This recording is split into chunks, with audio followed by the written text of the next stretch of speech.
সিমরানের কুকীর্তি ধরতে পেরে গিয়ে অঙ্কিতকে বলে দিল জুনি। সম্পূর্ণ জানতে ভিডিওটিতে একটি লাইক করে দেখতে থাকো। গল্পের শুরুতেই দেখা যায় যে মনে মনে একটা কথাই ভাবছিল অঙ্কিত, যেভাবেই হোক জুনির সাথে স্টুডেন্টদের সম্পর্কটা ভালো হওয়াটা খুব জরুরি। আর এর মধ্যেই কথা সবার জন্য ব্রেকফাস্ট বানাতে শুরু করে দিয়েছে। তখনই ছোটকা এসে জিজ্ঞেস করে আজকে কি স্পেশাল ব্রেকফাস্ট হচ্ছে। এরপরেই কথা বলে আজকে তো একটা দারুণ ব্রেকফাস্ট হবে, উচ্ছের রুটি। আর এটা শোনার পরে রীতিমতো ছোটকা অবাক হয়ে যায় আর বলে কি করলা দিয়ে রুটি? না না কথা, এইটা কিন্তু একদমই ঠিক হচ্ছে না। তখনই কথা বলে আরে ছোটকা, তুমি একবার খেয়েই দেখো না, তোমার অনেক ভালো লাগবে। তখনই অগ্নি বলে আগে থেকেই শুনে তো ভয় পেয়ে যাস, একবার খেয়ে দেখ কতটা ভালো লাগবে। শোন, আমি বলছি এই রান্নাটা খেতে অনেক ভালো লাগে, কারণ আমিও আগে দু একবার খেয়েছি। আর তোরা তো জানিসই আমি হলাম শেফ, তাই আমার কাছে সব রান্নাই দারুণ লাগে।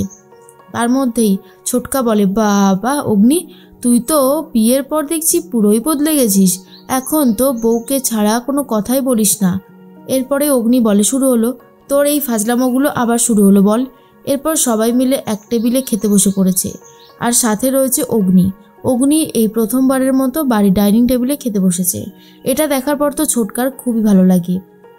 তখনই পিসিমণি বলে জানো তো কথা, অনেক সময় এমন হয় যে ভগবান নিজে তো আসতে পারেন না, তাই কাউকে দিয়ে কোনো ভালো কাজ করিয়ে দেন।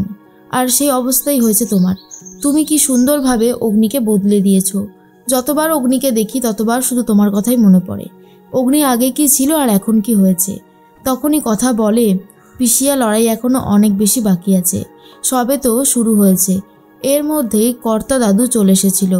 আর তখনই লেখা বলে বাবা তুমি এখানে খেতে বসে পড়ো, দেখো আজ অগ্নি আমাদের সাথে খেতে বসেছে। কিন্তু কর্তা দাদু কিছুতেই রাজি হয় না। তখনই অগ্নি বলে দেখেছিস তো, এই জন্য আমি বাড়ির এই ডাইনিং টেবিলে খেতে বসতে চাই না, আমি আলাদাভাবেই সবসময় থাকি। কথা তখনই ভাবে দাদু আর নাতির মধ্যে সম্পর্কটা যে কিভাবে ভালো করব সেটাই যেন মাথার মধ্যে ঢোকে না।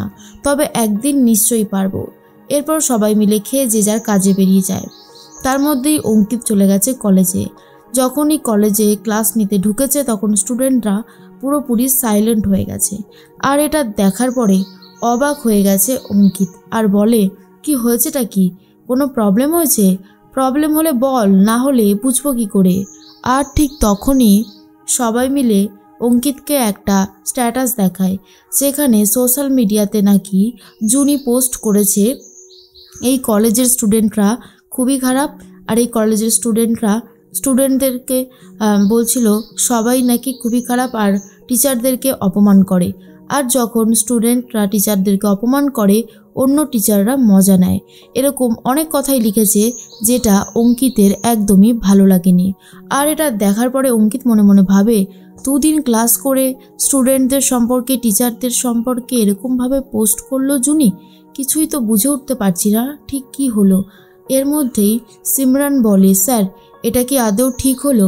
জুনি ম্যাডাম আমাদের কলেজ সম্পর্কে আমাদের সম্পর্কে এরকম সোশ্যাল মিডিয়ায় পোস্ট না করলেই পারতো। তখন আক্কিও বুঝতে পারেনি।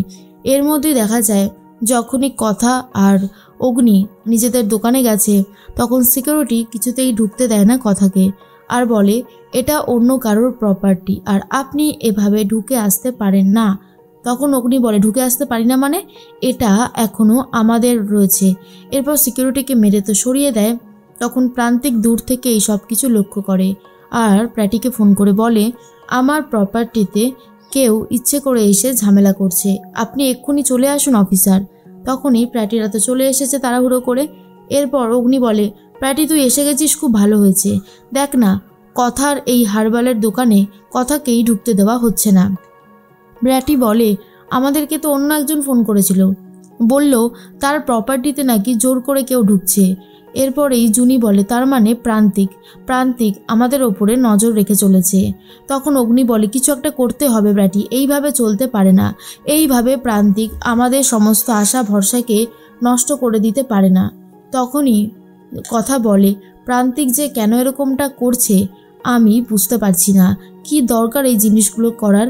তখন স্যান্ডি বলে, আমি বলছি আমরা যদি অন্য কোথাও যাইও প্রান্তিক আমাদেরকে সেখানে গিয়েও বিপদে ফেলার চেষ্টা করবে। অগ্নি বলে, আচ্ছা প্র্যাটি, আমরা কি অন্য রকমের কিছু করতে পারি না? তখনই প্র্যাটি বলে, হ্যাঁ অবশ্যই পারি। সেক্ষেত্রে আমাদেরকে আরও বেশি করে সতর্ক থাকতে হবে যাতে প্রান্তিক আর কোনো কলকাঠি নাড়তে না পারে।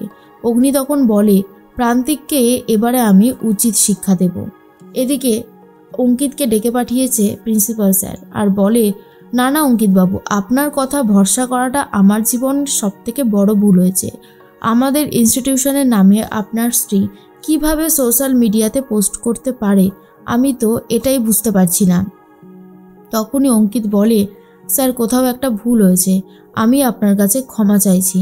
তখনই স্যার বলে, ক্ষমা চাইলেই কি সমস্ত সমস্যার অবসান হয়ে যায়? হয় না তো, কিন্তু যেটা হলো সেটা ঠিক হলো না।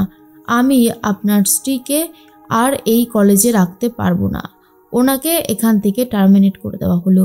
আর এটা শোনার পরেই রীতিমতো অঙ্কিত বুঝতে পারে যে জুনির ভুলটা হয়েছে আর স্যার খুব রেগে গেছে। তখনই অঙ্কিত বাড়ির দিকে রওনা দেবে বলে ঠিক করে, কিন্তু প্রিন্সিপাল স্যার বলে, দাঁড়ান, আপনার স্ত্রী যখন এই কাজ করেছে আমরা আপনাকেও আর এই কলেজে রাখতে পারবো না। তখন সিমরান ভয় পেয়ে যায় আর ভাবে, সর্বনাশ, এটা করতে গিয়ে তো মনে হচ্ছে হিতের বিপরীত হয়ে গেল। না না, স্যারকে তো আমি কোনোভাবেই কাজ ছাড়া করতে পারবো না। তখন সিমরান বলে, স্যার আমি জানি আমার কথা বলাটা ঠিক না, অঙ্কিত স্যার খুব ভালো মানুষ, উনি আমাদেরকে খুব যত্ন সহকারে ভালোবেসে পড়ায়, ওনার ক্লাসটা আমরা খুব ভালোবেসেই করি, ওনাকে তাড়িয়ে দিলে স্যার আমরা অনেক কিছু শেখাতে মিস করে যাব। তখন স্যার স্টুডেন্টদের কথা শুনে অঙ্কিতকে তো রেখে দেয়, কিন্তু জুনিকে রাখতে চাই না। এরপর বাড়িতে গেলেই জুনি অঙ্কিতের জন্য এক গ্লাস জল নিয়ে আসে। তখন সেই জলটা ফেলে দেয় অঙ্কিত আর বলে, এসব তুমি কি পোস্ট করেছো সোশ্যাল মিডিয়াতে? কেন এগুলো লিখেছো? তুমি একবারও আমার সাথে পরামর্শ করেছিলে এই কাজটা করার আগে? আমার তো মনে হচ্ছে এখন যে আমি তোমাকে ওই কলেজে পড়ানোর সুযোগ করে দিয়ে ভুল করেছি। জুনি বলে, আমি তো ওই কলেজে পড়াতে যেতে চাইনি, তুমি তো আমাকে জোর করেছিলে, আর এত অশান্তি বা কেন হচ্ছে? কথা অগ্নি তখন চলে এসেছে চিৎকার চেঁচামেচি শুনতে পেয়ে। এরপরেই অঙ্কিত বলে, দেখ দেখ বিগ ব্রো, ও আমার ইনস্টিটিউশনের সম্পর্কে সোশ্যাল মিডিয়াতে ঠিক কী লিখেছে। তখনই জুনি বলে, তোমার মনে হয় এটা আমি লিখেছি? এটা আমি লিখিনি, আর এটা আমি লিখতে পারিও না। আর তার মধ্যেই অঙ্কিত বলে, কিন্তু এটা তো তোমার অ্যাকাউন্ট থেকে পোস্ট হয়েছে, তাহলে তুমি ছাড়া এটা আর কে লিখবে? কথা বলে, কোথাও একটা ভুল হচ্ছে অঙ্কিতদা। জুনি যখন বলেছে যে ওটা লেখেনি, তার মানে ওইটা লেখেনি, মিডিলে কেউ একজন আছে যে জুনিকে ফাঁসাতে চাইছে। আর জুনি তখন বুঝতে পেরে যায় সিমরান ছাড়া অন্য কেউ হতেই পারে না, এই সিমরানই যে জুনিকে ফাঁসাতে চাইছে আর অঙ্কিতের জীবন থেকে বার করতে চাইছে।